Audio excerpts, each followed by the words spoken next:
Hi, Dr. Nurse Podcast fam. Welcome to the podcast today. I have on Damaris Grossman, Dr. Damaris Grossman. She is a family nurse practitioner, and she has focused a lot of her doctoral work in integrative health, functional medicine, mindfulness, and stress reduction for her patients.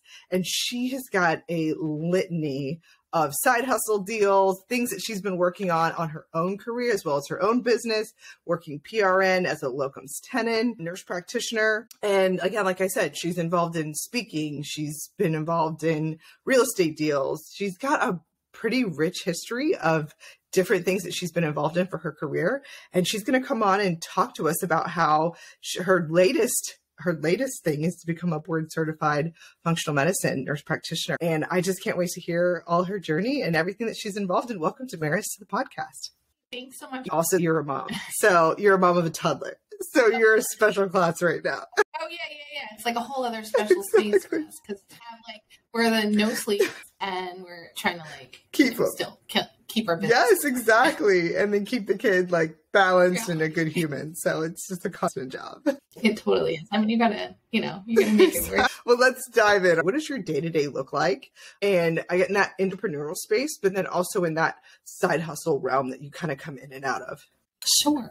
So my day-to-day is I work telehealth work, web-based work, and I'm out of an office that is actually an acupuncture and wellness center. It's Jennifer Lee's acupuncture wellness group. And I rent a space from her. Well, I've been working out of her office before I was a nurse practitioner as a nurse and integrative nurse, and then I transitioned as a nurse practitioner. And then I do web-based telehealth work for patients in two different areas, prescription-wise, those that I'm licensed in, and then those that I'm not licensed in, more of a functional, not even just functional medicine, but a health advisor or advocate. Got it. And that's kind of your day, your bread and butter. That's my day-to-day, yes. To get extra, obviously, if my patient load is not as high or I'm depending upon that stream of income, and I'll tell you about being in a business way, when you think about multiple streams of income, when one of the streams is kind of trickling and it's not as flowing, you have to find your other way. So I've had other areas to build that. So either a locum tenens or an online work with another company or real estate. So doing kind of those other things if you need extra income. Yeah. So when one stream is trickled or not as, you always have something to build up upon. And as the best as you can of getting as much passive. And then thinking of work differently because it's about trying to build up your time, then build up your time for freedom than it is just about making money. So you're going to make money when you have the best intention forward. So I found when I was more positive and more giving and more open about the money, and I didn't think about making money, and I think about it as this is going to give me more freedom, then the work is work. But then, so then you want to figure out what can you do that'll make you happy, but also you enjoy doing. And then what's these other parts? So part of business, I wasn't great at it first. My husband was really good at it. And he definitely taught me some things. And I had to learn a lot of things. I failed a ton of times. Yeah. Well, again, we all go through, like I said, one of the things in my podcast, I say that success is not a linear line, that it's definitely this EKG. When I had Tiffany Gibson on the podcast, she talked about, it's an EKG, right? You have highs, you have lows. You need to have those or you don't have a heartbeat, right?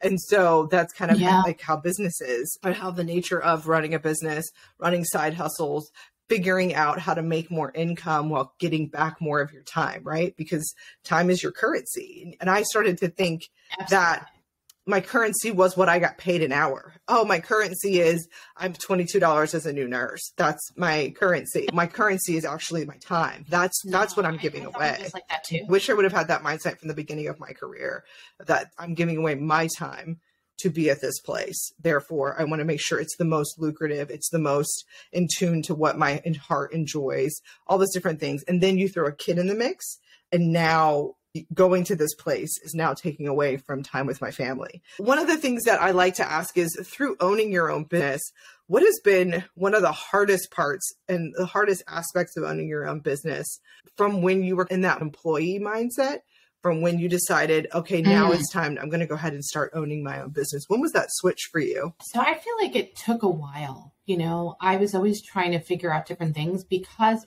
my starting a business was out of necessity.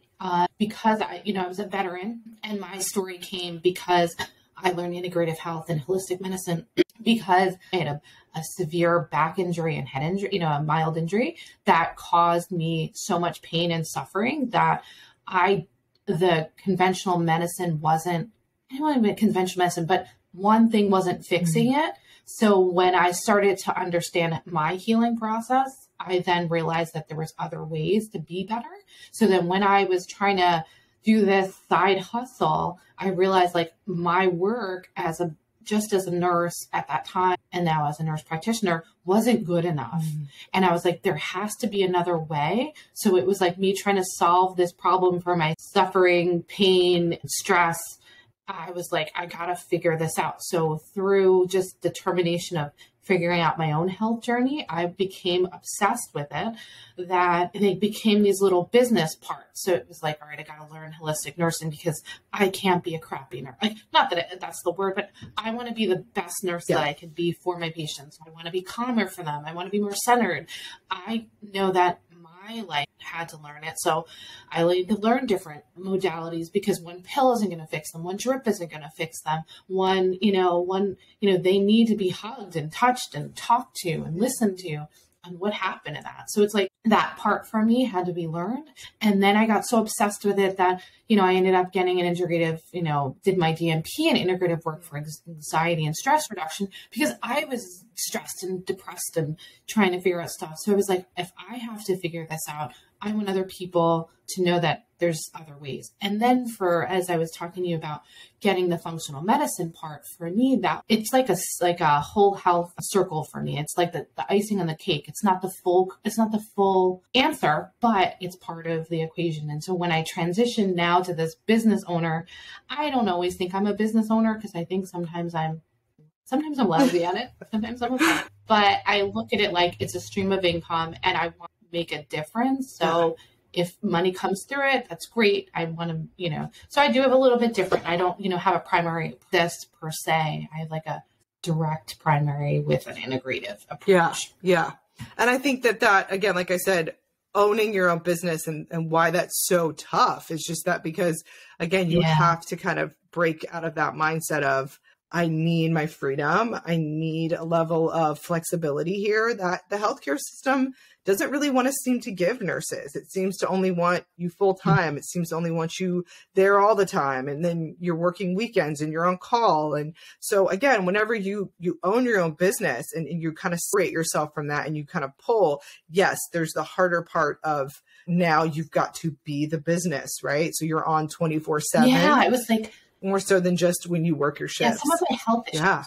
Yeah, what happened was my health issues were unfortunately not giving me, I wasn't able to do as much at the full time all the time, or I was overworked and then I couldn't, and then I would be able, like I just kept like faulting. So it's like these side things kind of helped me hold off, working along. But it ended up being okay. Yeah. And so what are some of the aspects that you've been learning throughout your career that you've been finding have been the most challenging? So I think a lot of nurse practitioners have started businesses or are starting side hustles are like, how do I get involved in marketing, advertising, financial planning, all these different things? What are some of the things that you have found? Oh, marketing still to this day, I find it to be like the bane of my existence. Yeah. I'm not an amazing marketer.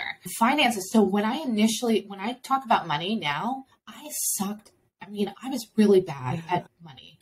I never was taught personal finance. I was never taught how to save $1. I kind of just, it was like shopping was therapy. Like you spend your money and it was different.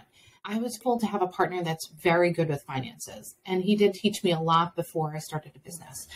But in general, throughout time, when I started to realize that money was that value and an compound interest and it can make you more and things could do more, I was like, oh my God, so I live a lot that's below my means, meaning I don't have a big car, fancy car. I live without a mortgage. So like in the sense of, so what this means is that I have a 2-family.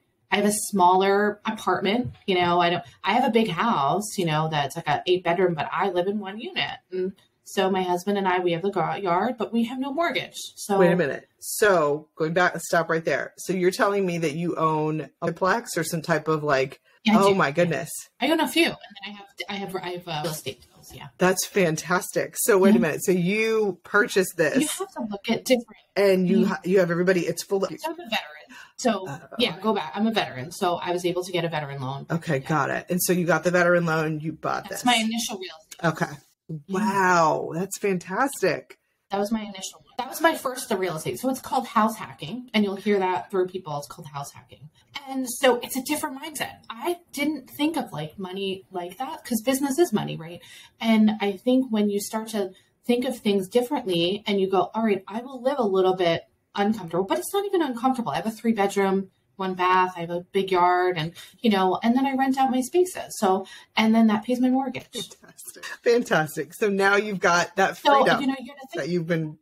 That freedom, right? So then I'm not worrying about it. Now I'm not worrying about my mortgage. Okay. So then you got that part. That's done. That's out of the way. So now you're like, okay, what do I have to pay for? What do I have to work to pay for to live my life? That's a huge chunk of your bill. Huge chunk. Yeah. Think about that. But it's a total different way of thinking. Instead of me buying the big house that I might have wanted 10 years ago, because we bought about 10 years ago. If I bought the big house, then I bought the nice pool and the big rooms. And my son still has his nice room. He still has a place to live, and we live in a great neighborhood.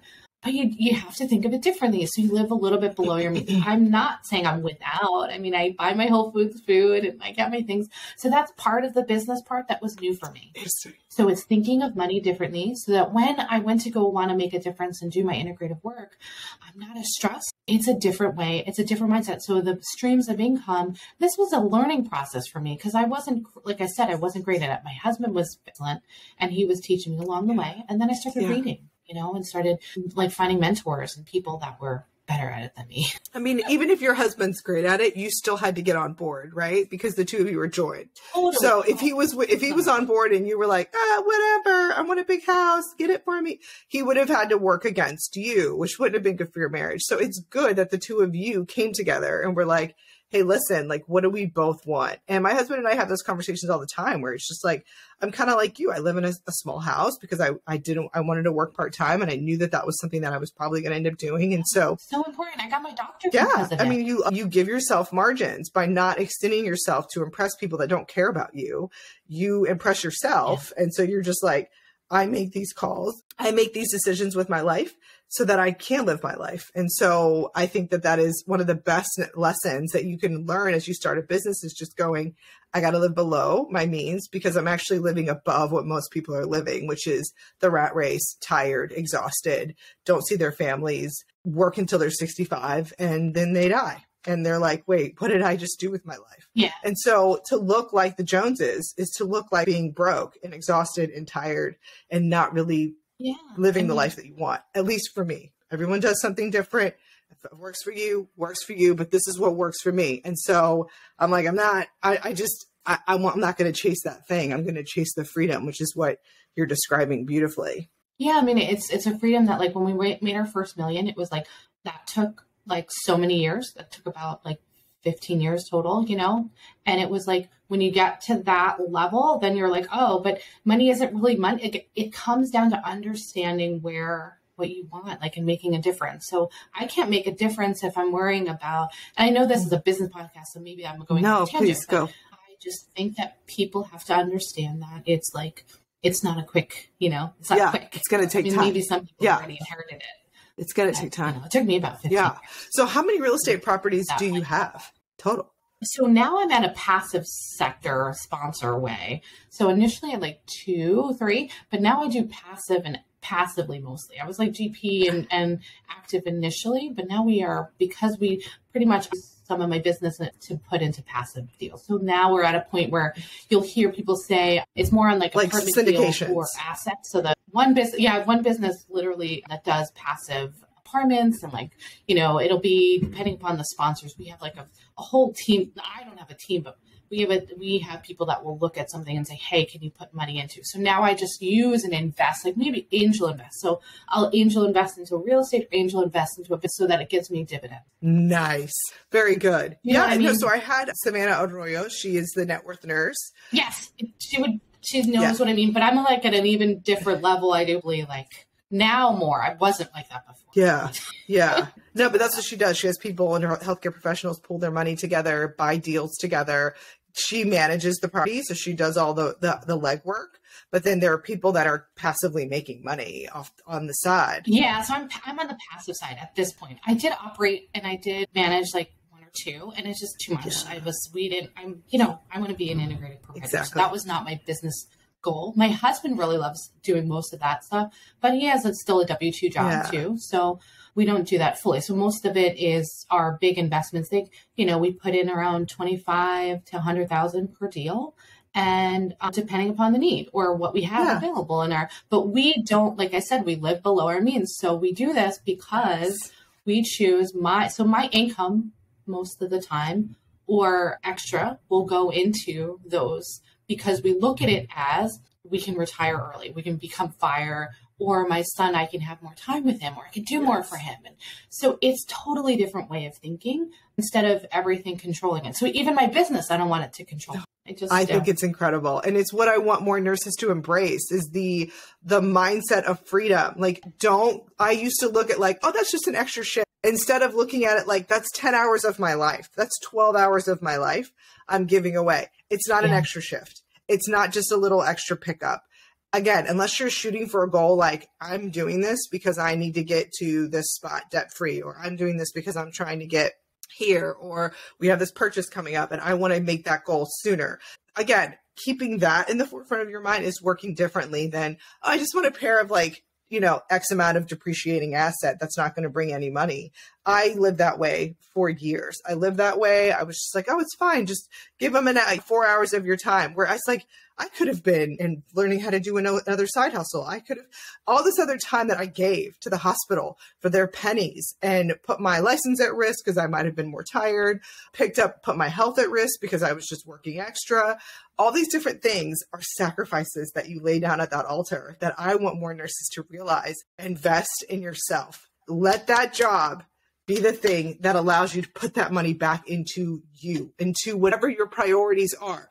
Time freedom, travel, whatever it is, let that be what fuels that. And do it, and I think it's not that you can, but now it's like, I also try to make a difference too. So it's like, yes, I have a little bit more, but then it's like, well, what can I do to make sure that I'm not without of anything, but it is differently. I would like, when I'm working in my business, I want to, I try to take it like, this is super important because I want people to have a better, I want their health to be better. So of course, if I make, more income in that, but the different streams of income, like I said, are really that's really the lesson that I had to learn. Yeah. I think me as a business owner, I love it because I'm passionate about that part. I'm not really passionate about real estate. No, it's just I'm not straight up. It's like, it's it's a tool in your toolbox, which is fabulous. It's a tool. Yeah. The other stuff is like my integrative stuff, my mindfulness, all of that stuff. I'm super passionate. That's my I love it. I will do that for free, probably forever, but I do still like to make some income on that. And it's only because, if I spend hours of time on it. But the other times you'll see plenty of free things from me. That is so cool. So it was something. Yeah. So how have your nursing skills? I'm sorry. Go ahead. You go ahead. I need to let you talk. No, how am I? No. I wanted you to finish that thought because I didn't catch it. Finish your thought. Oh no, I just want to always, be as like in tune or give like the best, for individuals, that kind of thing. Yeah. So how have your nursing skills helped you with developing or in your business? Like one of the things I always find very interesting is that we learn delegation. We learn how to implement interventions. We learn all these things in our nursing professions. And so how have those skills kind of helped you as you've been managing your business and kind of working on the functional medicine side of things? Oh, on the functional medicine or the holistic. So in the integrative components? Yeah. So I would say I've had to, build a team. That was a new one. I really didn't have as much of a team before. That was helpful. So I learned like kind of that delegating. I'm very big on like, really putting a whole approach to almost everything. So I would say like, being caring and, listening is huge. I mean, listening above everything is like a big part.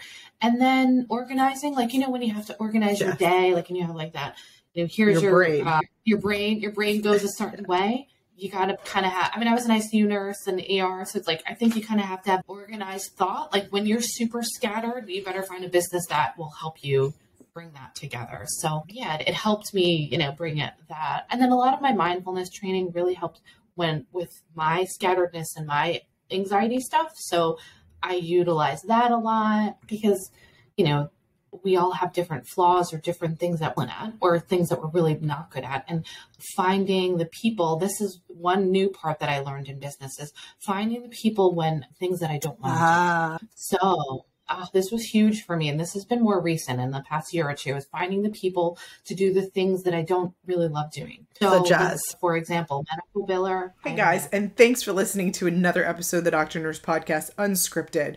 I would like to take this time to let you guys know about the Doctor Nurse Podcast website. On this website, I have free resources for nurses that are looking to up their career, maybe start a side hustle.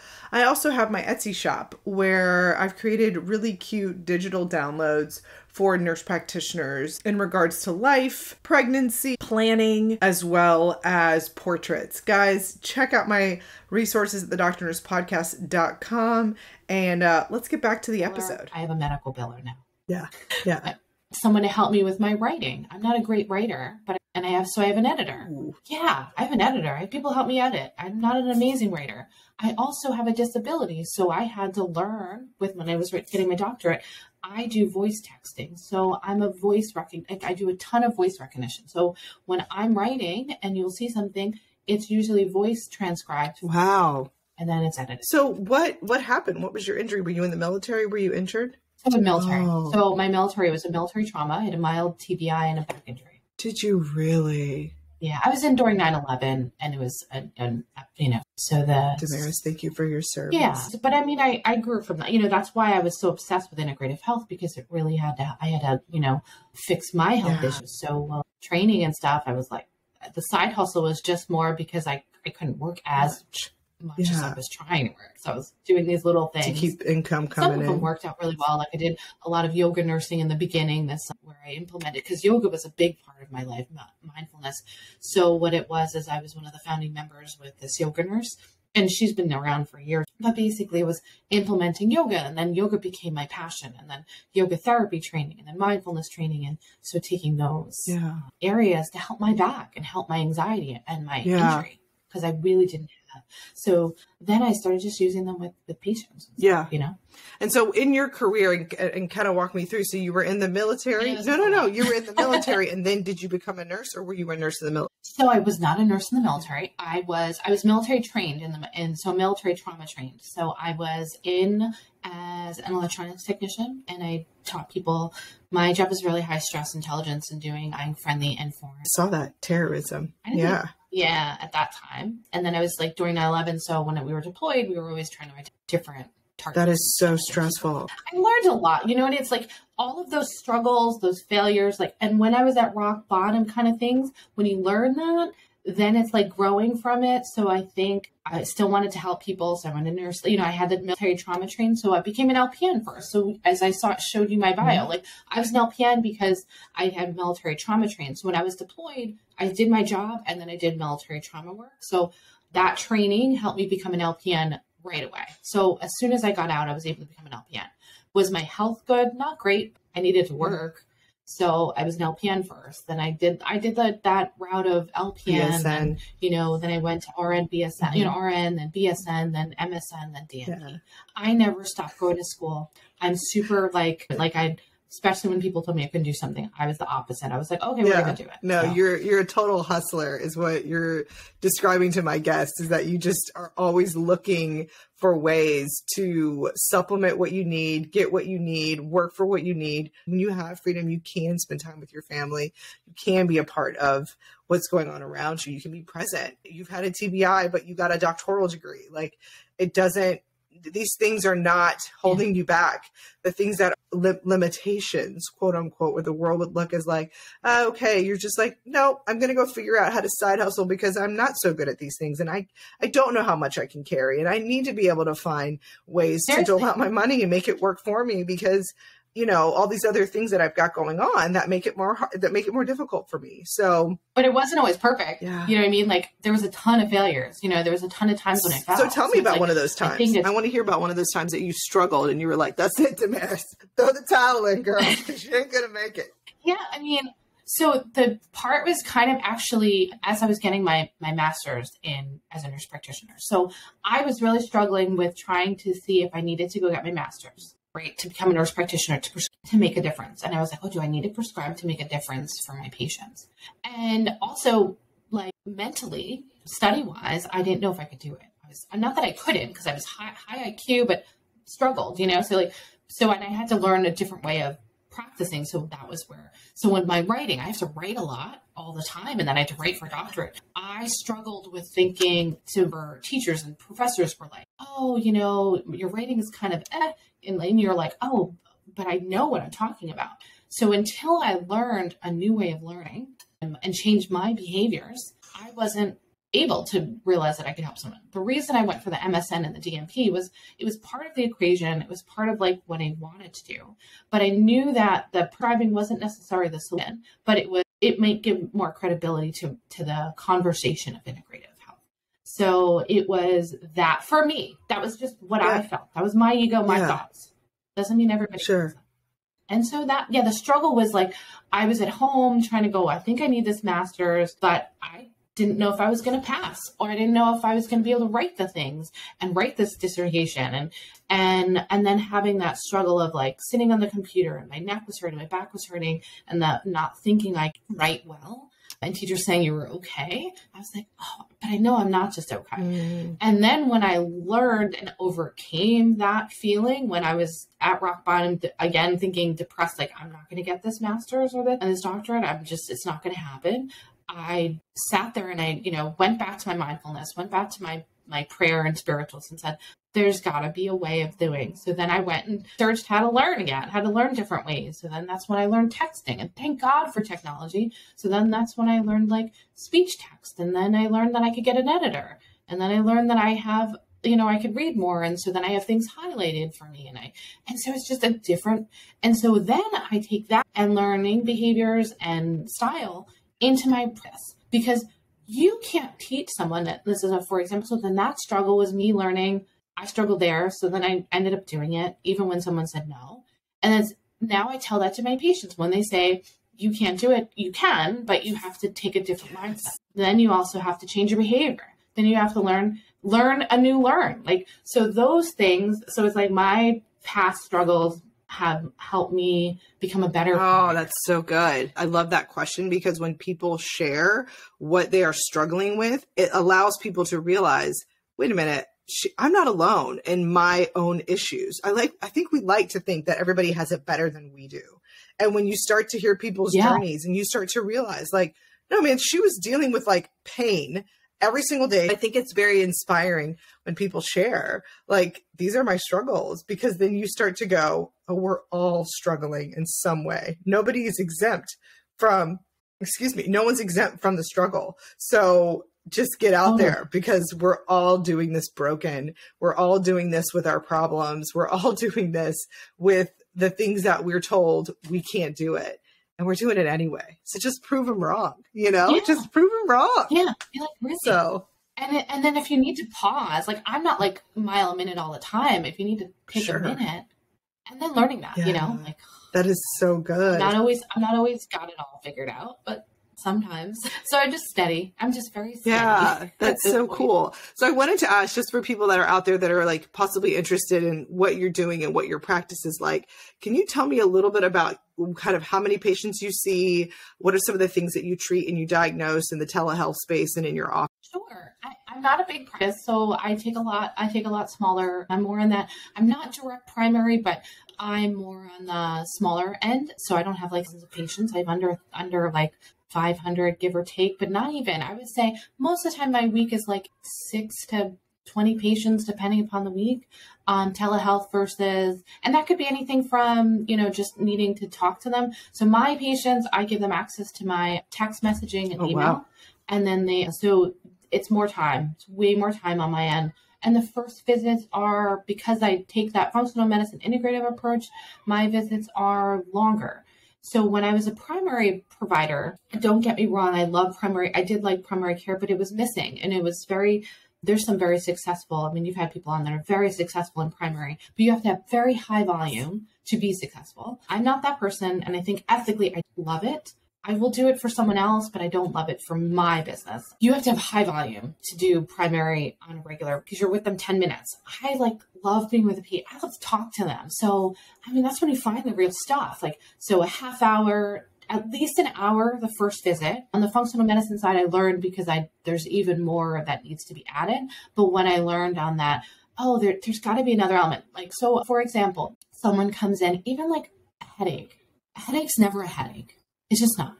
It's never here's your Streptrin and here is your whatever, your quick med, or here's your head. No, a headache's never a headache. It's, is it muscle tension? Did you sleep last night? Do you have enough magnesium? What's going on in your stress in your life? How much water are you drinking? Are you exercising? Those conversations are way longer. You pregnant? You're not? Did you have an injury?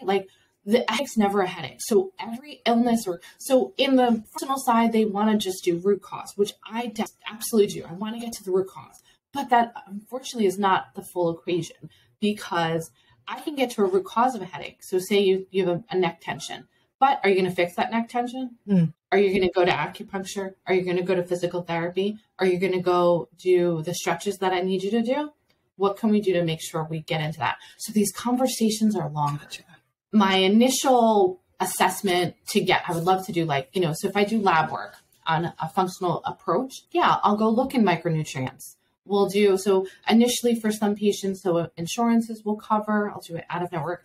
I'll do a wellness exam. So we'll try to see what we can get under the basic umbrella, but I'll do an expanded panel. So most people, a lot of people I see are in metabolic health issues, stress issues, hormone imbalance.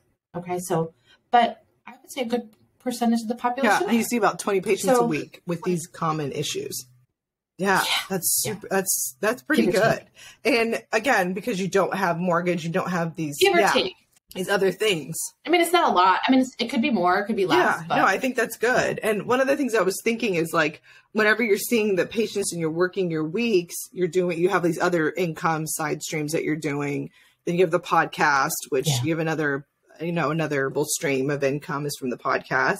I haven't fully streamed that. I mean, you're probably better at sponsorship. Yeah, no, but you just got to dive in again, depending on whatever your load is. Somebody told me this advice, and I'll give it to you because it was so helpful for me. He got a sponsorship with 40 listeners. And I was like, what are you talking about, 40 listeners? And he's like, that's all that I have for this one podcast, and I got a sponsorship. And I was like, okay, I have more than 40 listeners.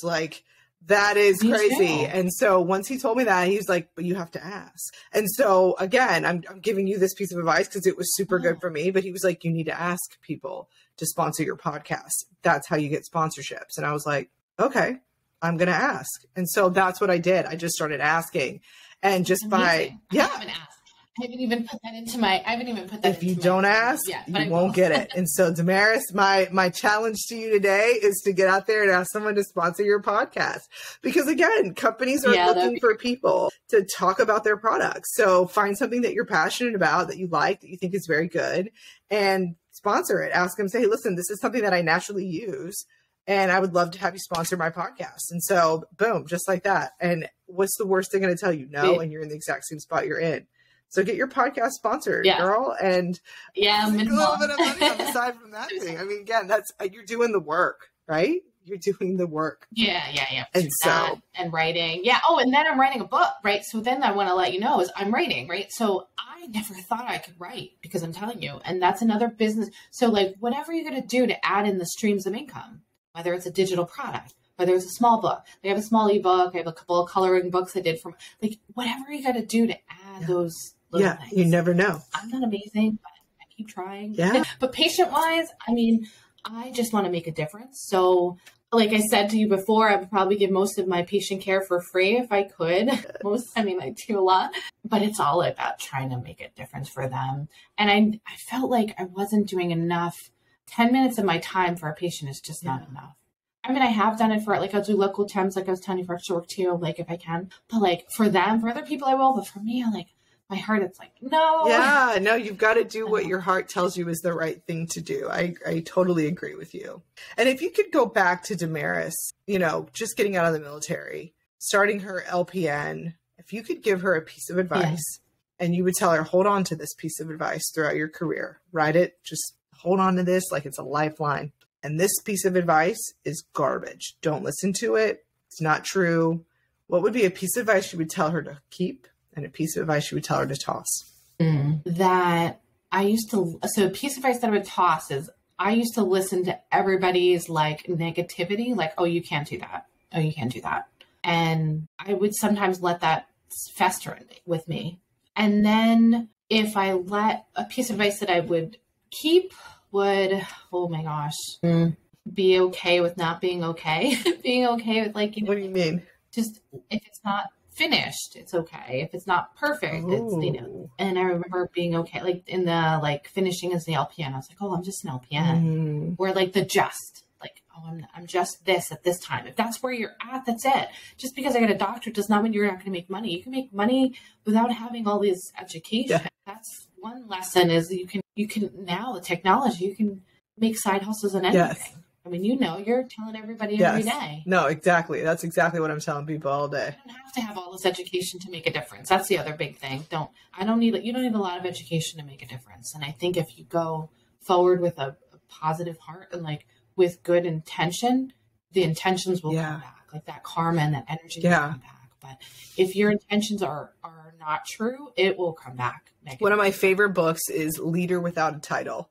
I love that book because it is a book about, you can be a maid at a bed, you know, in a hospital, or not in a hospital, a maid in like a hotel, and and be a leader. You could go outside of your way to show and care for whatever job you're doing without a title. You don't need title of CEO to now all of a sudden become this person that servant leads and make sure to think about others before themselves. Like, if you're just doing that as a nurse, as a bedside nurse, which is why I advocate so much, because nurses do this work. We do just pour from our hearts on our patients. And so that's why I'm like, no nurse should be broke. No nurse should be, you know, financially destitute or tired or exhausted and just retire. Like, because we give so much, that I'm like, somebody needs to be out there advocating for us to kind of have this mindset where we take care of ourselves.